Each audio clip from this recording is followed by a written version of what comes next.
Known for starring on the front page of the Tribune in the lead up to Rail-X, Peter Hook, this is a great setup. Yeah, it's called the San Pedro Central Railway. It's an ON30 scale. It's taken about 7 months to build so far. We have trees which are hand-built. Some of the wagons and stuff are kits, some are hand-built. The mines are kit. The station that he's got over there is actually scratch-built. And a lot of the vehicles are modified matchbox toys, and I've cut them down because you can't buy a lot of vehicles for O-scale vehicles in New Zealand. Right. All the engines have got hand-cut real wood loads and stuff on them just to make it more realistic. And you have different types of things. You've got mining at this end and you've got timber at the other. One of the things that's impressive about the whole thing is the way you've weathered everything. It looks as if it's been out in the open air for the last quarter of a century or longer. Yeah, well, weathering is a technique that you can use to make it look older, because everything in this time, they used to make things last longer, and if you look at things, they aren't always perfectly clean. Like the rail car going around will be clean because they keep that clean, but a lot of your wagons and stuff are very dirty, and you've got the old car wrecked down there. Well, that's just a rusting heap. But it didn't start off that way, did it? No, that's actually a cast resin kit. Yes. And you paint it to look like what you want, and then you just put different colours on it to make it look rusty, and it takes hours of weathering. And yeah, most of the wagons are weathered on here. What about the bulldozer? Yeah, the bulldozer was a brand new die cast, and that was just rusted and weathered, and you use dull coat. It's a spray can of stuff, and when you spray it over, it takes the shine off, so that makes things look dull.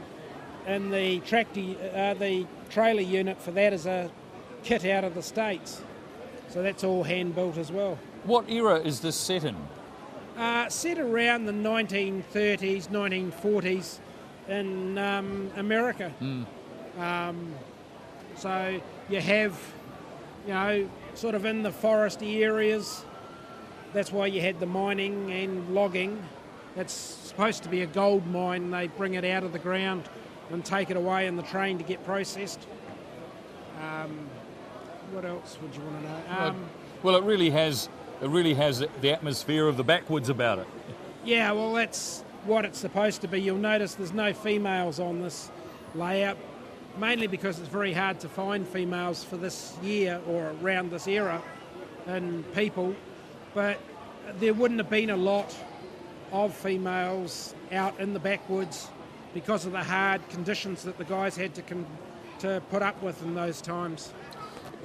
That brings up an interesting issue. All the layouts here, it seems to be a male-dominated hobby, this whole scale rail thing.